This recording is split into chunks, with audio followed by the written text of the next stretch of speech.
me gjitha të armatë të fuqishme që zoti Trump ka pozicionuar në lindjen e mesme. Çfarë na thon neve këto lëvizje të fundit? Ndoshta ka vërtet hapësirë për një paqe apo një marrëveshje për programin bërthamor të Iranit? Natyrisht që të gjitha opsionet janë të hapura. Nuk besoj që kemi të bëjmë me një tërheqje nga ana e Iranit. Irani për hir të vërtetës ka treguar gatishmëri për të negociuar me Shtetet Bashkuara të Amerikës, por natyrisht për të negociuar në termat e tij. Ndërkohë që Shtetet Bashkuara të Amerikës po ashtu kanë qenë të gatshëm për të negociuar, dhe kjo është deklaruar disa herë nga presidenti Trump, por në termat e vet.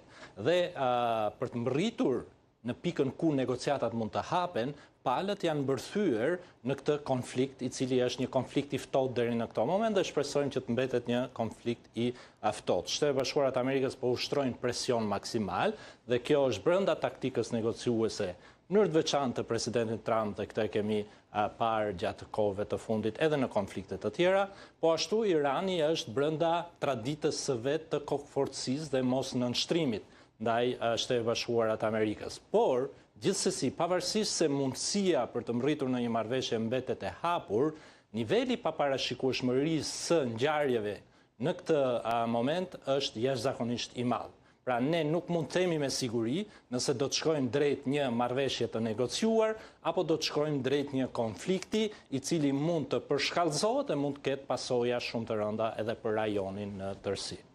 Nuk mund të lejmë anash edhe ato kërcënimet e fundit paktën nga palët. I pari që foli ishte Ayatollahu, lideri suprem iranian Ali Khamenei, i cili theksoi që në rast një sulmi nga Shtetet Bashkuara të Amerikës kundër Iranit, e gjitha kjo do të çonte në një luftë të madhe rajonale ku do të përfshiheshin jo vetëm le ta themi kështu SBA-ja dhe Irani, por Izraeli, ndoshta edhe vendet arabe. Nga ana tjetër, zoti Trump lëshoi kërcënimin më të fortë ndoshta deri më tani, që në rast se një gjë e tillë do të ndodhë, pra në rast se do të dështojnë bisedimet mes Iranit dhe Washingtonit për programin bërthamor, do ta mosoj apo do ta marrë vesh Irani. Edhe mbetet për të parë kush ka të drejtë. Po. Në fakt, situata ashtu siç e theksova, është në një fazë kulminante. Deri tani ne dim që palët janë në prag të uljes në tryezë dhe pritet që gjatë kësaj jave të ketë një negociatë e ndërmjetësuar nga tre vendet që për fat qëlluan që të thyen edhe marrëveshjen ndërmjet Izraelit dhe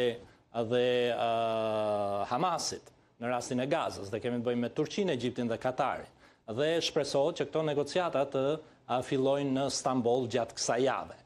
Nëse do të ketë, le të themi, rezultate pozitive nga ky takim paraprak ndërmjet palëve, dhe nëse palët nuk janë shumë larg kërkesave të njëra tjetrës, atëherë mund të shpresohet për një negocim më të thelluar për të gjetur dakordsi. Natyrisht që kushtet që janë vendosur Iranit janë shumë të vështira për të pranuar nga Irani, por po ashtu edhe kushtet që vendosen nga Irani në negociata janë shumë të vështira për të pranuar nga Shtetet Bashkuara të Amerikës. Dhe kemi të bëjmë me së paku tre element kryesor të cilët janë artikuluar edhe publikisht, që janë dosja e armëve nukleare, dhe natyrisht që kjo mund të jetë pjesa ku palët mund të parafrohen në qëndrime, dhe kemi të bëjmë edhe me dy kërkesa të tjera, një ndërprerja për ndihmat ndaj organizatave proxy që përdor Irani në rajon, dhe po ashtu kufizimi i sistemit të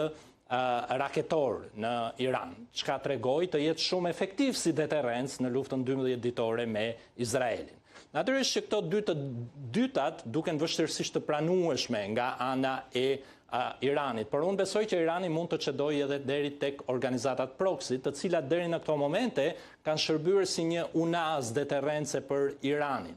Por lufta me Izraelin tregoi që edhe këto organizata nuk ishin dhe aq efektive, sepse ishin dëmtuar rënd dhe vazhdojnë të dëmtohen në mënyrë të veçantë disa prej tyre përveç Huthive nga ana e Izraelit. Ajo që mbetet besoj e pa negociueshme për Iranin është pikërisht sistemi raketor, sepse ajo është burimi i fundit i deterrencës së Iranit në mënyrë të veçantë ndaj Izraelit. Por ky sistem raketor ka treguar që është me të vërtetë i frikshëm dhe besoj që presioni nga ana e Shtetit Bashkuara të Amerikës dhe nga Izraeli në veçantë për ta kufizuar këtë industri do jetë shumë i madh për Iranin dhe kjo mund të bëhet edhe sebeb për dështimin e negociatave dhe pastaj dështimi i negociatave nuk parashikohet se çfarë mund të sjellë. Por në këtë moment duhet të thënë edhe diçka tjetër që besoj është e rëndësishme. Edhe opsionet e luftës nuk janë dhe aq të gjëra, janë të kufizuara. Sepse Shtetet e Bashkuara të Amerikës kanë bërë të qartë që nuk do ketë një ndërhyrje me trupa brenda Iranit.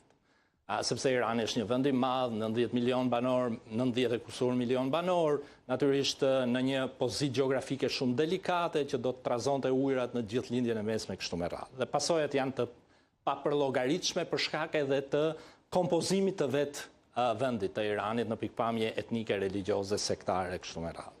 Po ashtu nga ana tjetër të gjithë vendet e rajonit e kanë bërë të qartë që nuk do të lejojnë që hapësyra e tyre ajrore dhe territori tyre të përdoret për të sulmuar Iranin. Keni parasysh që Shtetet e Bashkuara të Amerikës opsionet kryesore i kanë brenda këtyre vendeve, Katar, Arabi dhe Turqi dhe po ashtu edhe Siri, që ku kanë edhe bazat e tyre ushtarake. Nëse këto vende nuk lejojnë territorit e tyre të përdoren, atëherë opsionet e Shtetet e Bashkuara të Amerikës kufizohen. Dhe opsioni mbetet nga deti, ku kemi edhe armadën e famshme që është dërguar nga presidenti Trump atje, dhe nga baza tjetër e cila gjendet disi larg nga Irani, që është baza Sangarsia, që u përdor edhe për të sulmuar Iranin gjatë luftës 12 ditore.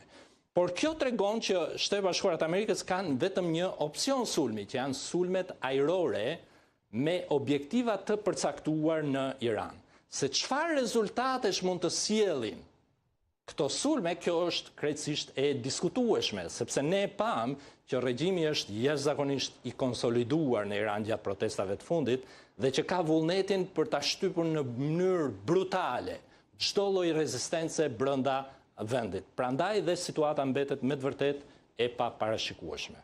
Përqendruar ndoshta tek dy çështje kryesore, të paktën të ngritura nga administrata Trump apo edhe vetë presidenti Trump si një justifikim për këto veprime që po shqyrton për të ndërmarrë